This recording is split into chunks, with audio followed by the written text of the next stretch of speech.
नमस्ते, मैं रामसूरत राजभर और मैं आपको बता दूं कि लौह कुश की इस पावन धरती मऊ पे योग ऋषि स्वामी रामदेव जी का प्रथम आगमन पे लोगों ने उनका भव्य तरीके से स्वागत, अभिनंदन और वंदन किया।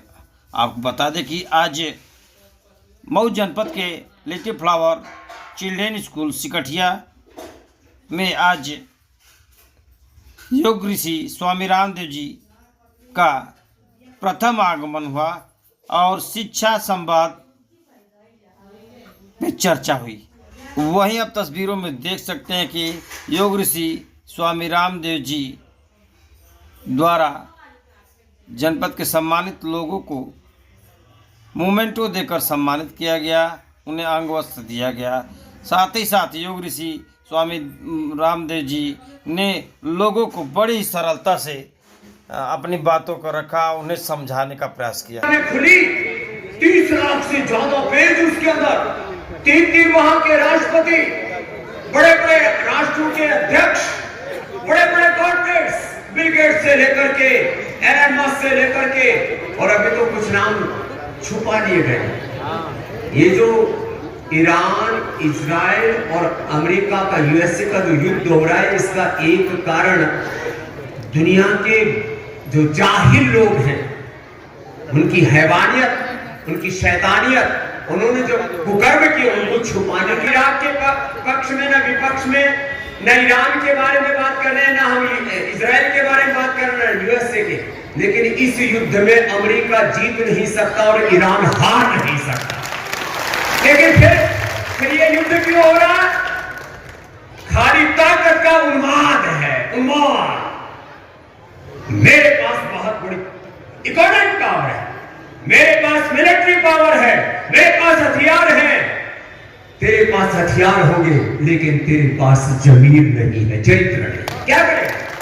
पूरी दुनिया में ऑयल के लिए, गैस के लिए, बस सारी संपत्ति में स्वामित्व के लिए, आधिपत्य के लिए, वर्चस्व की लड़ाई। स्वामी रामदेव किसी वर्चस्व की लड़ाई के लिए नहीं आया है, लेकिन भारत की शिक्षा का, भारत की चिकित्सा का और भारत के वसुधैव कुटुंबकम के विचार का वर्चस्व पूरी दुनिया में रहे, यह तो होना ही चाहिए। अब इसके लिए मैंने कहा आप मुझे योगी के नाम से जाने, और वैसे भी उत्तर प्रदेश में तो योगी ही योगी हो रहा, तो हम योग वाले योगी हैं। वर्ग समुदाय और सारी की सारी हमारे पूर्वजों की विरासत की साझी परंपरा थी, हम योगी, साझी परंपरा।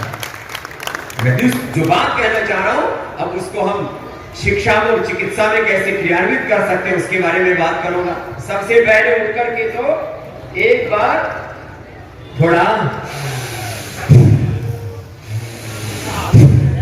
थोड़ी लंबी सांस लीजिए।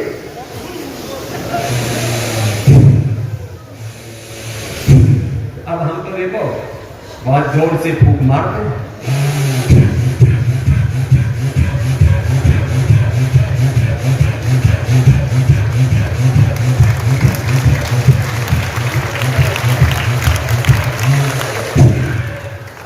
हमारी फूंक ऐसे 1 घंटे तक चलती है साहब। अशरफ भाई कितनी देर? 1 घंटे चलती है साहब। हमारे मजहब अलग हो सकते हैं, लेकिन हमारे पूर्वज अलग नहीं हो सकते, हमारा खून अलग नहीं हो सकता। हम एक वतन के वासी हैं। अब बिस्मिल्लाहिर्रहमानिर्रहीम कहो, एक ईश्वर कहो, खुदा कहो, अल्लाह कहो, अलमाइटी गॉड कहो, भगवान तो एक है। हमारे यहाँ तो भगवान के 5000 नाम तो हमारे शास्त्रों में लिखे हुए, और उसमें किसी ने कहा अल्लाह कुरान में लिख दिया, तो आप भी हमारे भीतर ही आ गए। तो अरे हम अलग है ही नहीं किसी से। खैर, हमारे यहाँ तो अभी नवरात्र पढ़ ले तो बड़े शहर में बच्चा पढ़ ले, और थोड़ा और ज्यादा पढ़ ले तो विदेश में लाखों ने करोड़ों लोग जा चुके। उसके लिए कुछ दूसरे भी कारण रहे होंगे, गरीबी रही होगी, कुछ मजबूरियां रही होगी, लेकिन चलो देश छोड़ दिया।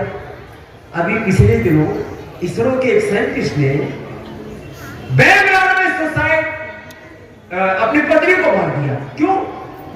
बच्चे पढ़कर बाहर चले गए, बोले बूढ़े हो गए, बोले पत्नी अकेली रह जाएगी तो ये कैसी जिएगी। पहले पत्नी को मार दिया, फिर पुलिस को फोन कर दिया कि मुझे गिरफ्तार करना। ये अकेला क्यों आ गया?